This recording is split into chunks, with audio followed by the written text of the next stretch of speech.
Y ya, un ratito ya.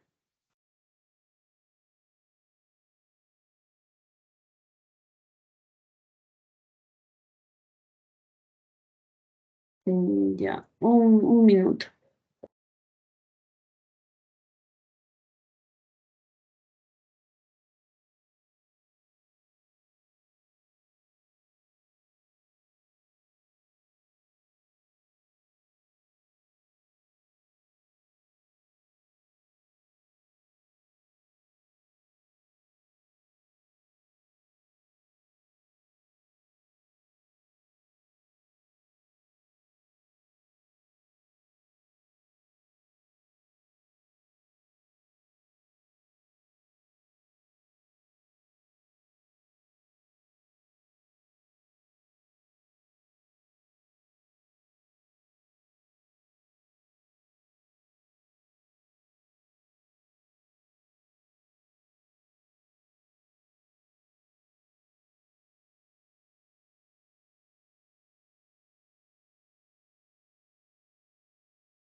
Y ya, chicos, buenas noches. ¿Sí me escuchan, no, Ricardo? Sí, doctora, sí Ya, se le escucha. buenas noches, chicos. Hoy vamos a empezar con la clase de evaluación y diagnóstico nutricional. Ya, entonces, el objetivo de realizar un buen diagnóstico nutricional, pues va a ser controlar adecuadamente el crecimiento y el estado nutricional del niño, tanto esté enfermo o esté sanito, ¿no?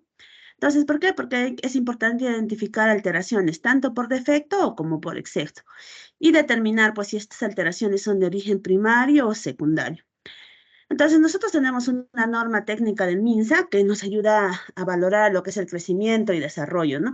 Hablamos de crecimiento cuando hablamos del aumento en las dimensiones, es bastante fácil de medir. Hablamos cuando es aumento de masa, pues tanto en masa y en volumen y en cantidad de hipertrofia e hiperplasia. Este crecimiento se va a dar de forma centrípeta, es decir, va a empezar en las partes distales, llámese miembros superiores, inferiores, y va a determinar finalmente en el tronco. ¿Cómo vamos a hacer la valoración de este crecimiento? Lo vamos a hacer con los parámetros antropométricos y que es bastante sencillo de medir. ¿Ya? En cambio, el desarrollo va a ser el mejoramiento, la optimización de las funciones del niño. Esto va a ser más difícil de medir y para eso nosotros pues vamos a tener varios test, varias escalas de evaluación del desarrollo psicomotor, tanto en niños menores a 5 años o también podemos usar el test peruano, ¿no? El test de evaluación del desarrollo psicomotor y esto básicamente los hitos del desarrollo. Entonces, si hablamos de crecimiento, pues nosotros tenemos según nuestra norma técnica, la norma técnica del MINSA, vamos a usar las curvas de crecimiento establecidas por la OMS, la que usamos son a partir de la establecida en el 2007, usamos planteadas por desviaciones estándar, ¿no? Entonces, lo normal consideramos en el paciente pediátrico entre -2 y +2 desviaciones estándar, valorado como normal, ¿no? Y posteriormente les voy a explicar cómo vamos a hacer la valoración de esta valoración nutricional según las desviaciones estándar. Y el crecimiento, pues lo vamos a valorar según los hitos del desarrollo. Y lo que es más sencillo y más práctico es valorar el test de evaluación del desarrollo psicomotor, ¿no? Que es el test peruano que tenemos, que es el que muestra en el gráfico. Entonces, recordemos una vez más que el niño no va a ser pues un adulto pequeño, sino va a ser un ser humano que esté en constante crecimiento y desarrollo. ¿Ya? Entonces, los periodos del crecimiento van a pasar por diferentes etapas. Entonces, nosotros ya hemos estudiado la etapa de neonatología, habíamos estudiado a los recién nacidos hasta los 28 días, pues ahora vamos a estudiar a los lactantes menor se llama cuando es menor a 2 meses y mayor hasta los 24 meses. Lactante, porque recordemos que la lactancia materna exclusiva es hasta los 6 meses, sin embargo, va a ir acompañada de la alimentación complementaria o alimentación familiar hasta los 24 meses. Y pues las diferentes etapas del desarrollo en la etapa preescolar, escolar, hasta la adolescente, ¿no? En nuestro hospital, en el Hospital El Carmen, en el que yo trabajo, nosotros vemos pacientes desde recién nacido hasta los 14 años, 11 meses y 29 días. En el Instituto Nacional de Niño ven hasta los 17 años, 11 meses, 29 días, ¿no? Entonces va a ir variando, pero usualmente es hasta los 17 años, bueno, como acá dicen niños, pues hasta los 18 años, 16 años, pero nosotros solo vemos hasta los 14 años. Y entonces a partir de los 15 años ya es un paciente considerado adulto y va a ser evaluado en nuestro medio, en el Hospital Daniel Alcides Carrión, ¿no? Entonces, para hacer una buena evaluación nutricional, tanto individual o de forma colectiva, pues va a ser el resultado de lo que es la ingesta y el gasto energético, ¿no? Entonces, para realizar esta evaluación nutricional, nosotros vamos a tener lo mismo, ¿no? Para hacer una buena valoración de la historia clínica, tanto en la anamnesis, antecedentes y el examen físico. Y lo que vamos a hacer ahora es la valoración del antropométrica, ¿no? Los parámetros antropométricos que, pues, es importante que conozcamos peso, talla, el perímetro cefálico, y para ver esto, compararlos con las tablas, vamos a necesitar lo que es el sexo y la edad.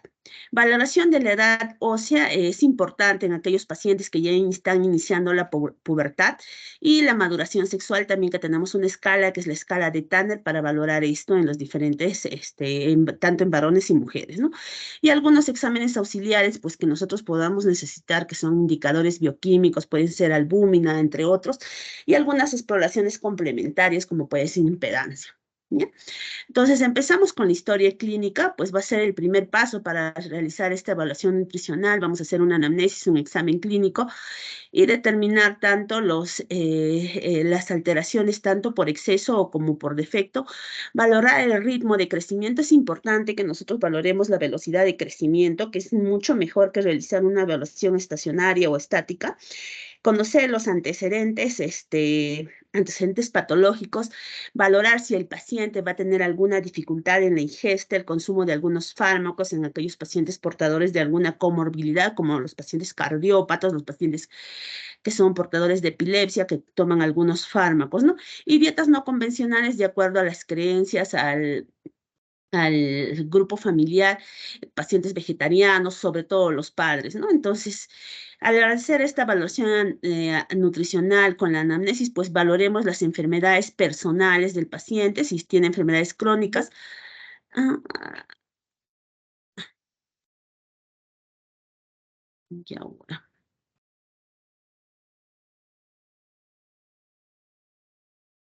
Chicos, ¿me pueden escuchar? Sí, doctora, sí se lo puede escuchar. Ah, ya, porque parece que la señal se había ido. Ya. Entonces, les mencionaba que tenemos que valorar pues las enfermedades personales, si son portadores de alguna patología crónica, como es displasia broncopulmonar, pacientes cardiópatas, pacientes con parálisis cerebral infantil, pacientes eh, que tienen alguna comorbilidad, por ejemplo, fibrosis quística. Ya, entonces lo otro es que solo el estado nutricional pues no solo va a depender de la ingesta, sino de ciertos factores ambientales y sociales. Y pues tenemos que hacer una anamnesis valorando cuál es la ingesta de la alimentación diaria del paciente, ¿no? Y esto lo podemos hacer con una encuesta dietética, y valorar la actividad física del paciente para determinar la tasa de metabolismo basal, ¿no? Entonces acá vamos a determinar pues cuál es el consumo del alimento, qué alimentos ingieren nuestros pacientes, si las calorías que va a consumir son de forma adecuada, son las más óptimas.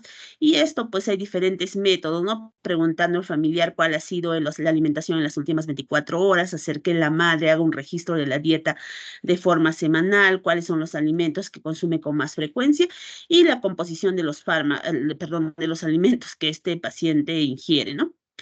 Lo otro, vamos a pasar a la exploración física. Entonces, cuando nosotros realizamos una exploración física, hay que recordar que los signos de desnutrición o los estados carenciales, a la valoración física, pues va a ser cuando la desnutrición está realmente muy avanzado, cuando hay una desnutrición severa. Ahora que estudian kwashiorkor y marasmo se van a dar cuenta, ¿no?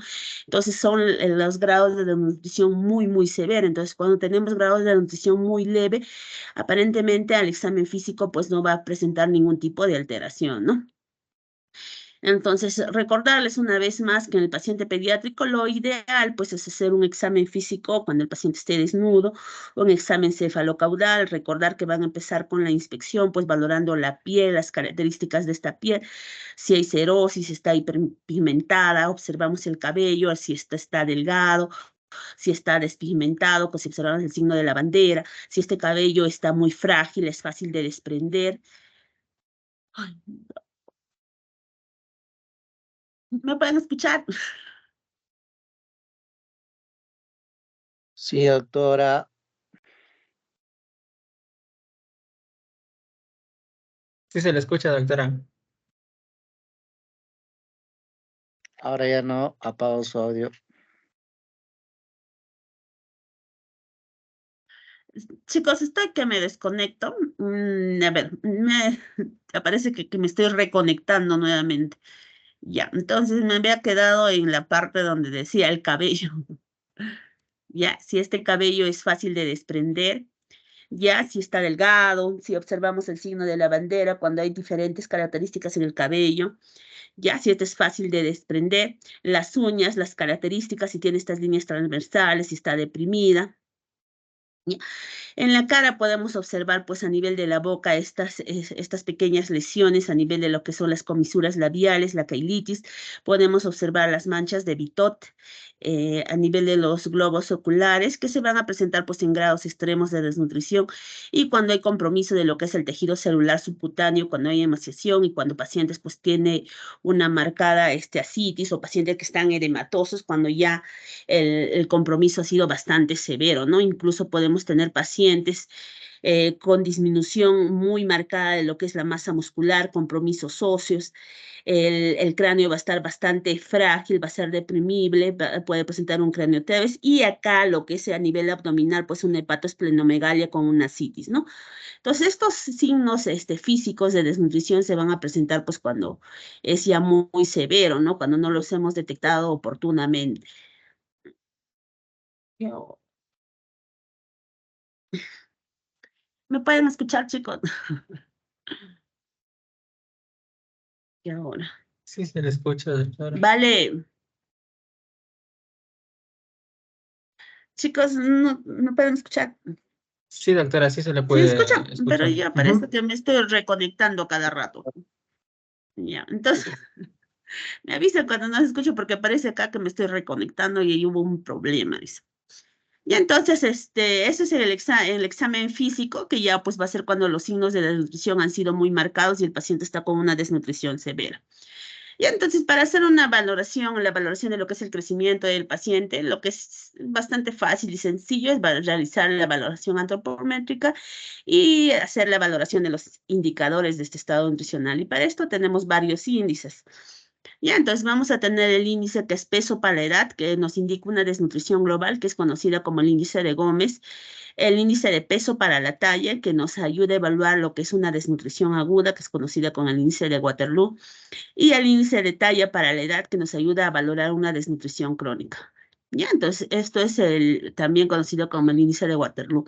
Ahora, nuestra norma técnica nos dice que niños pues mayores a 5 años ya no vamos a poder hacer esta valoración de peso para la edad, peso para la talla, sino vamos a necesitar evaluar el índice de masa corporal. Entonces, eso también les voy a explicar. Y lo otro que vamos a evaluar es el perímetro cefálico. El perímetro cefálico en realidad hacemos desde recién nacido, inmediatamente nace nuestro paciente, hacemos la valoración. Y en realidad, si hacemos una exploración neurológica, nuestro paciente debe iniciar esta exploración neurológica midiendo el perímetro cefálico, ¿ya? Pero si hablamos de lo que es el crecimiento, nuestra norma técnica menciona que debemos hacerlo hasta los 36 meses, ¿no? Y también pues podemos hacer la valoración de perímetro braquial, pliegues cutáneos o velocidad de crecimiento. Estos dos podemos valorarlo, pero lo que realmente usamos son los otros índices de valoración nutricional según nuestra norma técnica, ¿no? Entonces, estos parámetros antropométricos, tanto el peso, la talla y los diferentes índices, van a estar influenciados por múltiples factores, ¿no? Tanto ambientales, culturales, económicos, nutricionales, antecedentes fisiológicos del menor, ¿no? Si por ejemplo, ha sido un prematuro, ha sido un bajo peso, la talla genética de los padres, si el paciente tiene enfermedades agudas muy frecuentes a repetición, cuadros respiratorios, cuadros digestivos, si el paciente es portador de enfermedades crónicas o si es portador de alguna cromosomopatía o alguna alteración genética, como es los pacientes con síndrome de Down, los pacientes con los acondroplásicos que tienen curvas de crecimiento exclusivas para su comorbilidad, ¿no? Entonces, recordemos que los parámetros nutricionales, habíamos mencionado, si hablamos del compromiso del peso para la edad, en realidad es una evaluación global, no nos dice si esta desnutrición es aguda o crónica, pero sí la comparación del peso para la talla nos habla de una desnutrición aguda y la talla de una desnutrición crónica. Entonces, si vemos en este orden, lo que primero se va a alterar a nivel para comprometer el estado nutricional del paciente, pues primero va a ser la actividad del paciente, ¿no? Luego se va a alterar lo que es la velocidad de crecimiento, es decir, el paciente generalmente va a adoptar un carril de crecimiento, ¿no? Entonces va a haber ciertos factores que pueden influenciar y va a cambiar de carril de crecimiento y progresivamente pues se va a alterar lo que es el peso, primero el peso para la edad, luego el peso para la talla. Cuando esta desnutrición no es diagnosticada oportunamente o lo hacemos de forma tardía, pues ya va a llegar una desnutrición crónica con el compromiso de la talla y finalmente pues el parámetro que se va a comprometer al final va a ser el perímetro cefálico, ¿no? Entonces, para hacer esta valoración antropométrica, nosotros contamos con curvas de crecimiento que han sido validadas por la OMS. Las que usamos actualmente son las del año 2007, que usamos desviaciones estándar. ¿Ya? Entonces, esto es para decirles, pues si nosotros acá tenemos el ejemplo de un menor de 2 años, 5 meses aproximadamente, si hacemos una evaluación estacionaria, vemos que el paciente está a nivel, en la línea media, ¿no? En el percentil, perdón, en la desviación, está en lo que es ideal, ¿no? Entonces, aparentemente este paciente tiene un buen crecimiento, una buena valoración de lo que es el peso para la talla si hacemos una valoración de forma aislada o estática.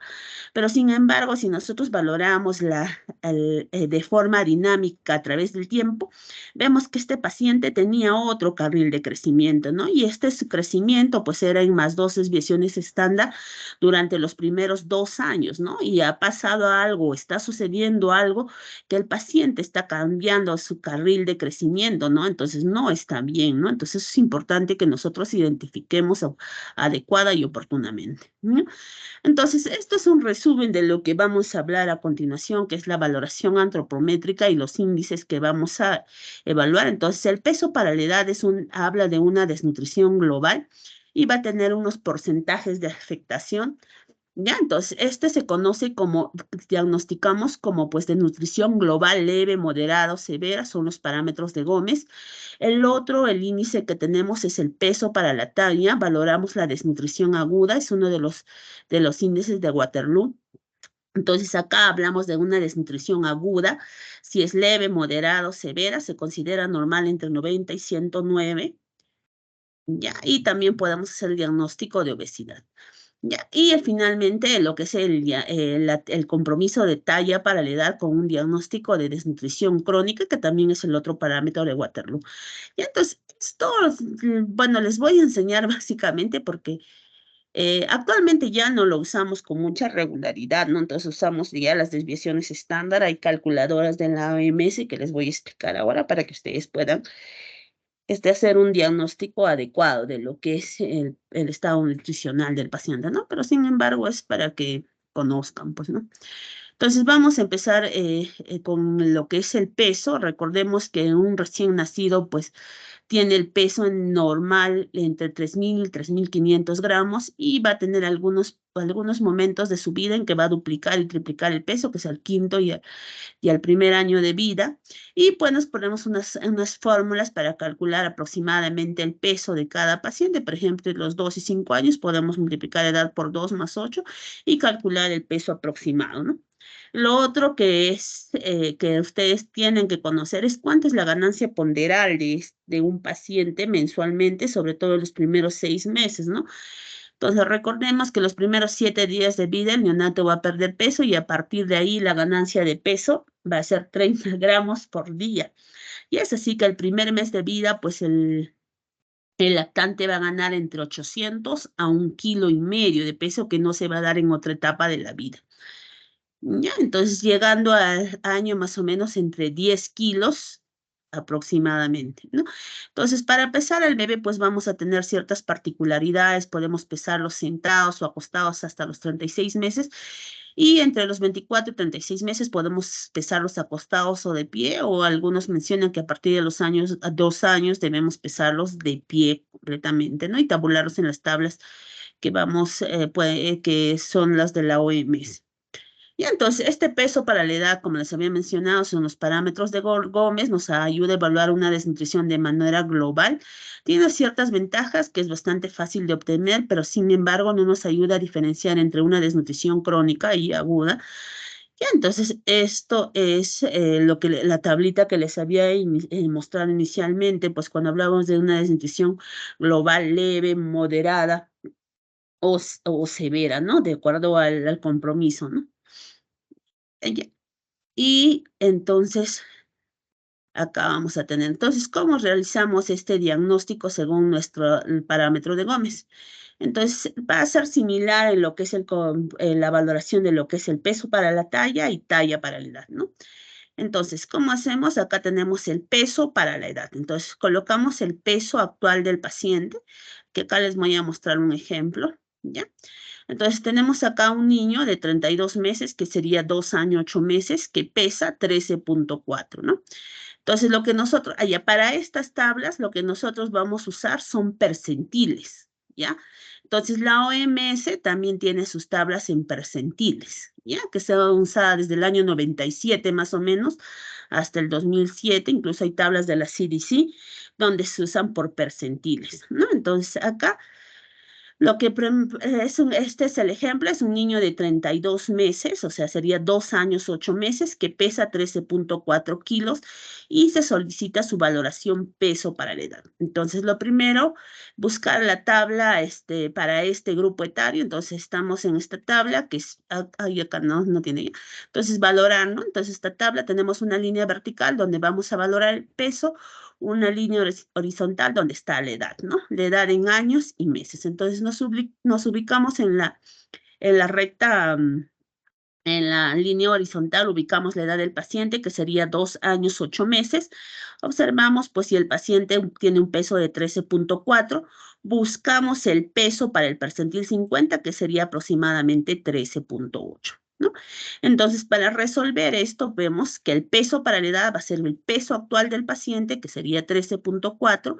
Necesitamos valorar el porcentaje, ya que sería, multiplicamos por 100 y valoramos el peso en el percentil 50 para la edad. Entonces, el paciente tiene 13.4 kilos, ¿no? Pero para el percentil 50, su peso ideal sería 13.8, ¿no? Entonces, dividimos entre eso y el resultado es 97%, ¿no? Si nosotros regresamos a nuestra tabla anterior, ¿dónde está? Acá. Entonces, habíamos dicho, estamos valorando el parámetro de Gómez, ¿ya? El diagnóstico peso para la edad. Entonces, normal es mayor a 90%. Entonces, en el caso de nuestro paciente, no salía 97 y aparentemente pues estaba normal. ¿Es un paciente eutrófico, entre comillas? Sí, pero no lo podemos valorar con exactitud, porque lo que es importante que nosotros conozcamos es el peso para la talla y la talla para la edad, porque lo que no se puede asegurar al 100% que este paciente es eutrófico, ¿ya? Entonces, similar a este ejemplo, vamos a calcular lo que es el peso para la talla y la talla para la edad. ¿Ya? Acá. Entonces, acá tenemos otro ejemplo, que es también peso para la edad. Es lo que les mencionaba anteriormente, que hay que valorar la velocidad de crecimiento. Entonces, este es el ejemplo 2. Este es un niño que desde el nacimiento, entonces hasta los 24 meses, o sea, hasta los 2 años, ha mantenido un carril de crecimiento que está en el percentil 97.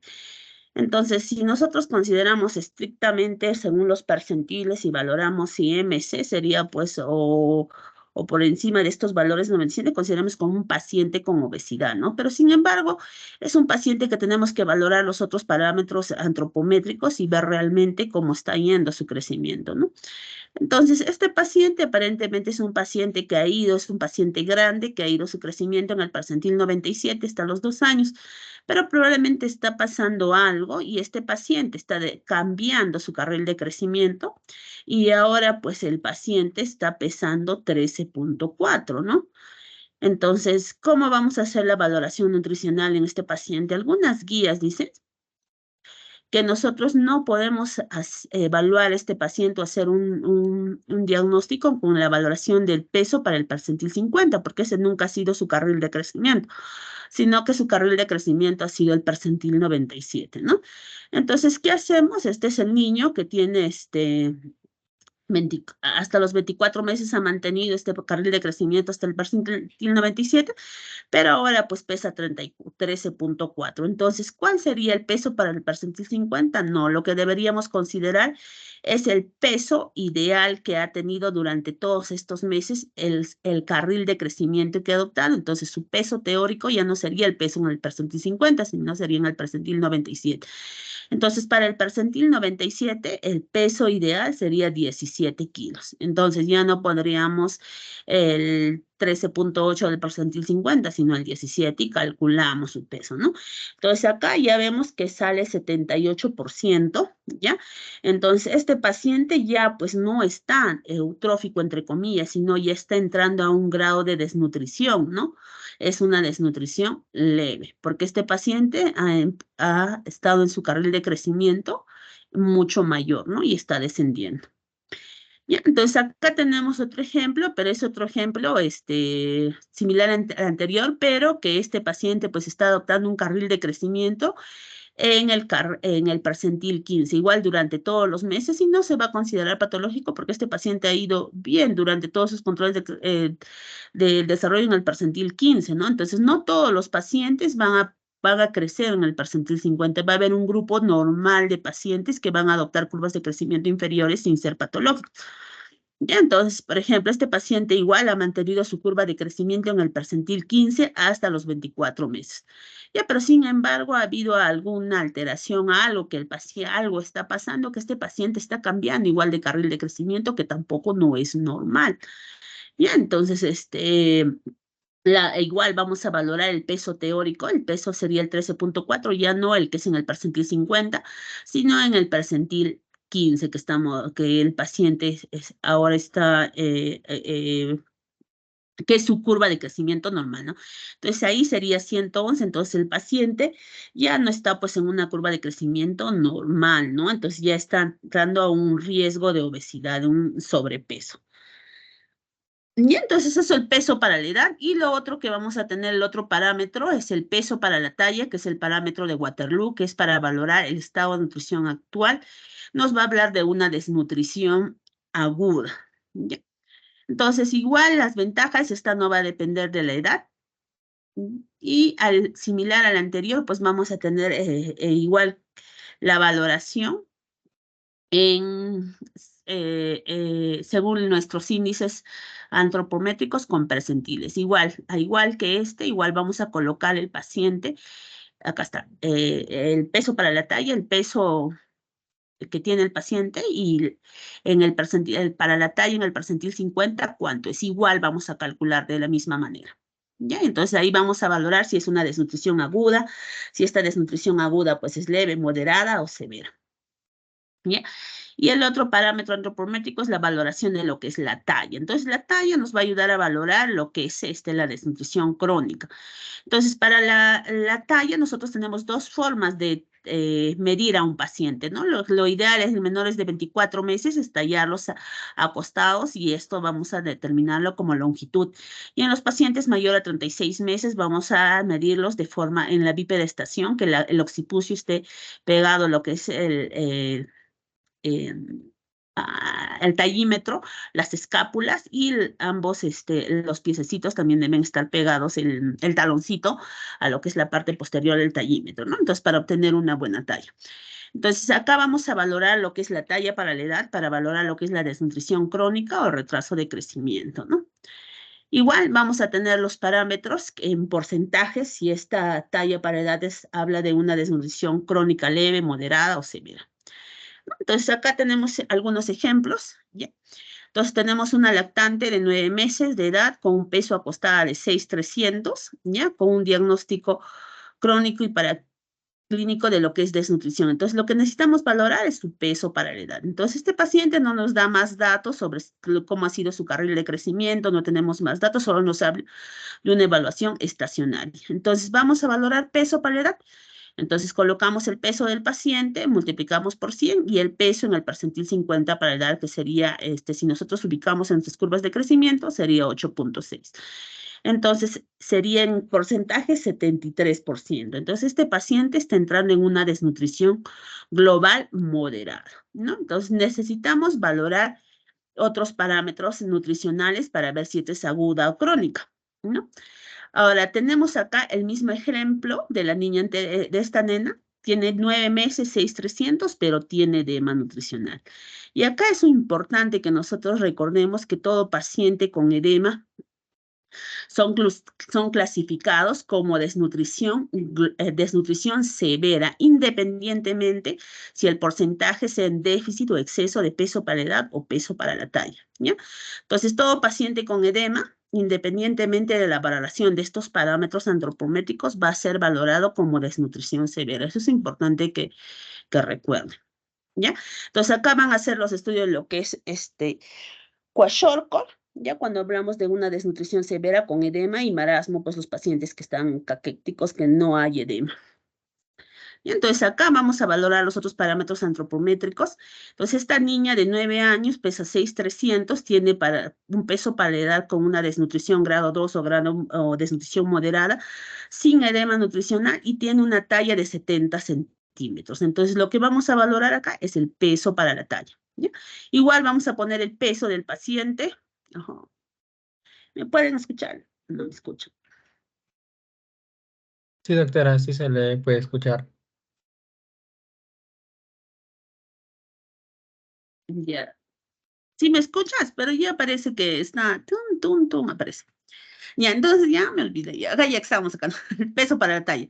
Entonces vamos a buscar, vamos a colocar el peso para el paciente, igual que el ejemplo anterior, 6,3, ya el peso en el percentil 50 para la talla. Entonces ubicamos igual 8,3 y hacemos el diagnóstico que sería, sale al resultado 75,9.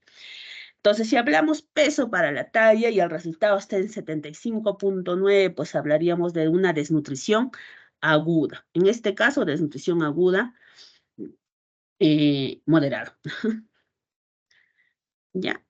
Entonces, lo otro, acá vamos a determinar la talla para la edad. Entonces, para la talla para la edad, igual, el paciente talla 70 centímetros y en el percentil 50, 70. Entonces, normal, 100%. Entonces, no hay compromiso de talla, entonces está normal. Entonces, el paciente estaría en una desnutrición aguda actual. ¿Qué tipo de desnutrición aguda?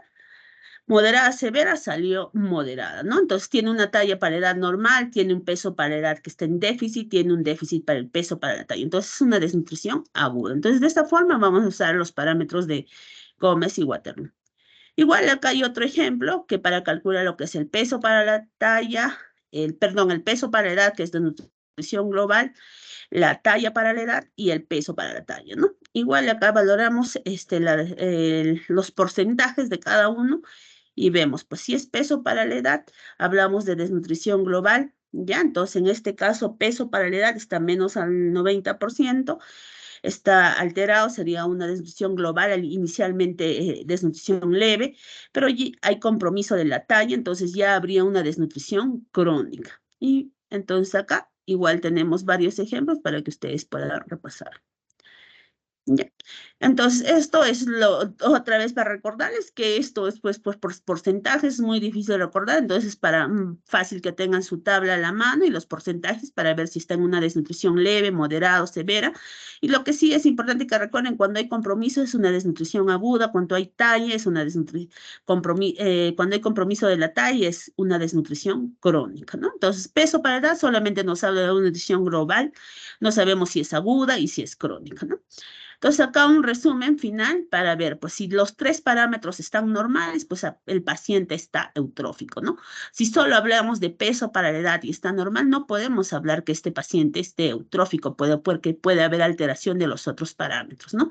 Entonces, desnutrición aguda cuando hay compromiso del peso para la edad, que es hablamos de desnutrición global, pero también el peso para la talla y la talla para la edad va a estar conservada.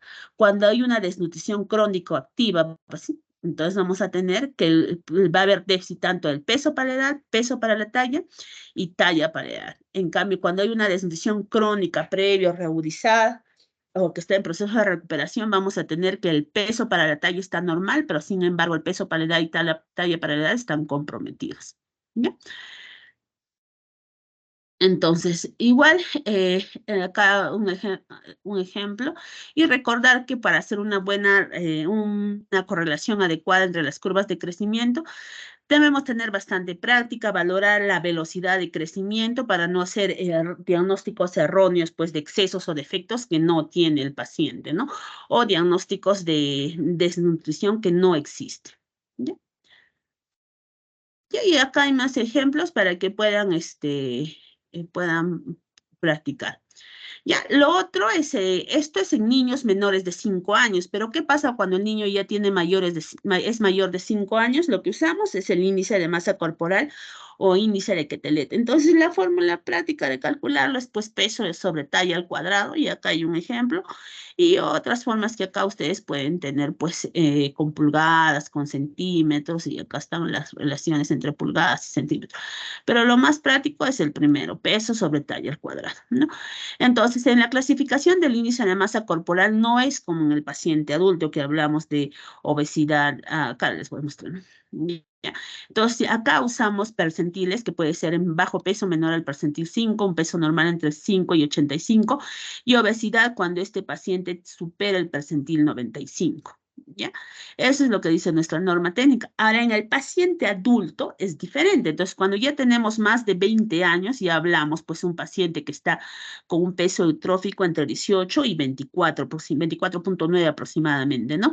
Y sobrepeso cuando está entre 25 y 29, y obesidad cuando supera el índice de masa corporal mayor a 30. Incluso hablan de obesidad grado 1, grado 2 y grado 3, ¿no?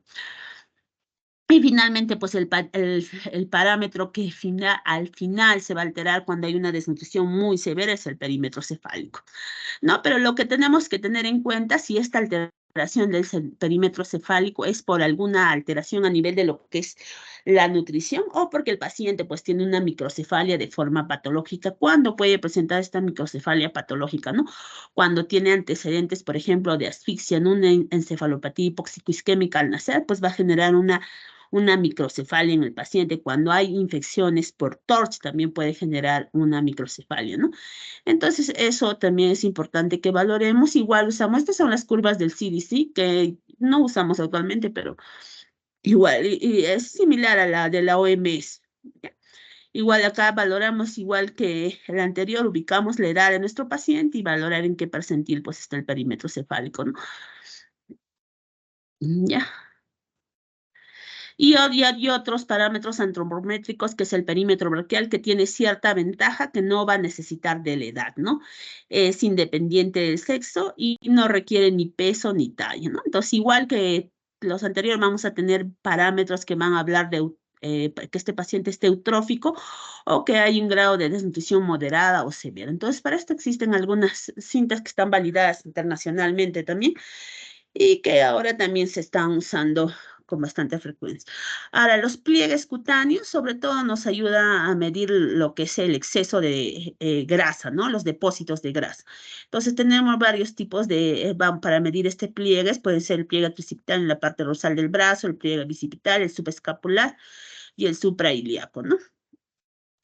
Y entonces vamos a ubicar entre el acromio, claro, entre el acromio y el olecrano y la parte media, ¿no? Entonces ahí usamos el plicómetro y valoramos. Igual tiene sus parámetros antropométricos para valorar, ¿no? Si está por encima, menos del percentil 10 o mayor a percentil 90, ¿no? Para valorar los rangos de normalidad. Y finalmente, pues valorar algunos exámenes auxiliares que nosotros necesitemos. Y entonces podemos hacer dosaje de vitaminas, minerales, parámetros hormonales en aquellos pacientes que tienen alteración de lo que es la edad ósea, que no les he puesto acá. Ya, pero inicialmente pues vamos a usar estos parámetros antropométricos que no necesitamos tecnología, necesitamos peso, talla y nuestras tablas, ¿no? Ahora, lo que nosotros usamos actualmente son el sistema de clasificación del Z-score, ¿no? Entonces ya no usamos estos parámetros de Waterloo, de Gómez, ¿no? Entonces usamos el Z-score. Entonces hablamos del Z-score, una distribución normal, ubicamos, probablemente ustedes recuerden más que yo, lo que es la campana de Gauss. Y entonces usamos esta campana, ubicamos un punto de referencia, que es la línea media, y vamos a usar las desviaciones estándar, ¿no? Entonces vamos a tener acá en una curva normal, vamos a tener -1 y +1 desviación estándar, aproximadamente está el 68% de la población, y -2 a +2 desviaciones estándar el 95%, y -3 a 3 desviaciones estándar el 99% aproximadamente. Ya, entonces existen también percentiles, pero sin embargo esto no es tan exacto como las desviaciones estándar. Ya, entonces hablamos, por ejemplo, de un percentil 10, lo que nos menciones, que de 100 sujetos que nosotros evaluemos, solo 9 estarían por debajo de ¿no? Y el resto estaría por encima de de 91, bueno, 91 personas estarían por encima de este percentil. Y entonces, acá nuevamente para mostrar lo que es, generalmente hay una cierta correlación de lo que es las desviaciones estándar con los percentiles, pero lo ideal, lo más apropiado es usar desviaciones estándar, ¿no? Entonces, tenemos estas curvas de crecimiento que han sido validadas desde el 2007 para usar desviaciones estándar, ¿no? Entonces, anteriormente nosotros usábamos, desde el año desde 1977, pues existían las curvas de la CDC, el Centro de Estadística Informática, algo así, el NSH, ¿ya? Entonces usábamos estas curvas, ¿no? Estaban en percentiles, ¿no? Entonces estas ya han quedado en desuso, y entonces lo que usamos actualmente es esto, el Z-score, ¿no? Entonces este Z-score nos va a ayudar a realizar la comparación de un sujeto de estudio respecto a la media. Entonces esta es la media, ¿no? Entonces si valoramos esta línea amarilla como el punto medio, vamos a ver que la línea que está al lado derecha, vamos a tener 2 puntos referenciales, ¿no? Una línea positiva, todo lo que está al lado derecho, que es esta línea azul, y todo lo negativo que está o por debajo de esta línea, menos las desviaciones estándar negativas, ¿no? Entonces, de acuerdo a esto, vamos a tener nuestros patrones de referencia, ¿no? Entonces, esto es un poco de historia desde 1977 hasta lo que usamos actualmente, ¿no? Entonces, en 1977, pues se había hecho una valoración para usar estas tablas, no en diferentes grupos poblacionales, ¿no? Sino en un solo grupo de un solo origen étnico. No habían usado leche materna, y entonces en 1997, pues la OMS ha hecho un estudio mucho mayor, incluyendo un grupo mayor de niños y de diferentes continentes, ¿no? Que incluye varios países, que es Brasil, Estados Unidos, Ghana, India, ¿no? Entonces, estas son las que usamos actualmente, ¿no? Entonces, la OMS el 2026 ha hecho su valoración, su validación de estas curvas, y usamos desviaciones estándar, ¿no? Entonces tenemos talla, peso para la talla para la edad, lo mismo que hemos estudiado en los parámetros de Gómez y Waterloo. Y también tenemos pues acá los parámetros, lo que es el perímetro braquial, los pliegues cutáneos, ¿no? Entonces, todo lo que está por debajo de -2 desviaciones estándar, hablamos de déficit, hablamos de desnutrición. Todo lo que está por encima de 2 desviaciones estándar, hablamos en exceso, ¿no? Entonces, acá tenemos nuestros puntos de corte, igual que el anterior. Entonces, vamos a tener normalidad, lo que está entre -2 y -2 y +2 desviaciones estándar, ¿no? Y lo que está por encima o por debajo es patológico, ¿no? O sea, tanto por exceso como por defecto. Los índices que vamos a evaluar son los mismos que hemos estudiado tanto en Gómez y Waterloo: el peso para edad, peso para talla y talla para edad, ¿no? Sin embargo, en talla para edad, pues mencionábamos que ser una desnutrición crónica, ¿no? Acá ya no habla de ese tipo de desnutrición crónica, sino habla de paciente alto, con talla baja o talla baja severa o enanismo, ¿no?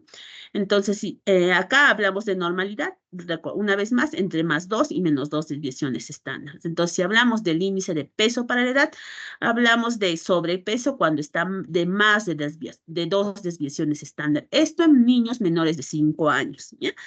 Y -2 desviaciones estándar si hablamos de peso para la edad con bajo peso y bajo peso severo, desnutrición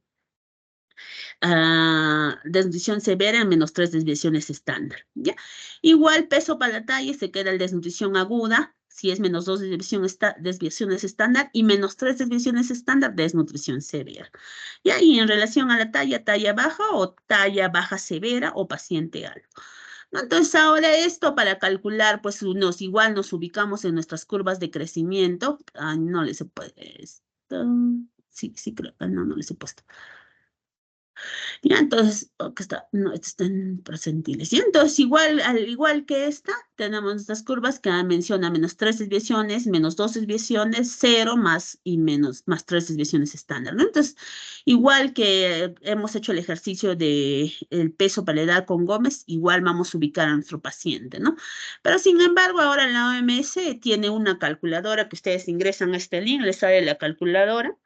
Es de forma gratuita y solo ingresan los datos del paciente, ¿no? Entonces, habíamos tenido el ejemplo 1, un niño de 32 meses, 2 años, 8 meses, que pesa 13.4 y talla 92. Entonces, ubicamos la calculadora, ingresamos los datos, el sexo del paciente, la fecha de nacimiento, fecha que hemos hecho la evaluación, yo le puse la fecha de hoy, el peso y la talla, ¿no? Entonces ponemos evaluar y salen estos resultados, ¿no? Nos dan los resultados en qué Z-score está, ¿no? Entonces vemos, está el peso para la longitud o la altura está en el 0, entonces habíamos dicho que es normal todo lo que esté entre -2 y +2 desviaciones estándar, ¿no? Entonces, 0 es considerado normal. Entonces, está en el Z-score 0. El peso para la edad está en +1. La talla para la edad está en 1.5. Y, bueno, acá también nos valora índice de masa corporal, ¿no? Entonces, este paciente sería considerado con sus 3 parámetros antropométricos normales, hasta entre +2 y -2 desviaciones estándar, peso para la edad normal, peso para la talla normal y talla para la edad normal, entonces sería un paciente eutrófico, ¿no? Entonces, lo que no habíamos podido calcular con el parámetro de la evaluación de Gómez, que solo habíamos calculado el peso para la edad, ¿no? Más no los otros parámetros, entonces acá con la calculadora nos calcula y nos dice que este paciente está eutrófico. Ya, entonces eso sería todo, chicos. No sé si tienen alguna pregunta.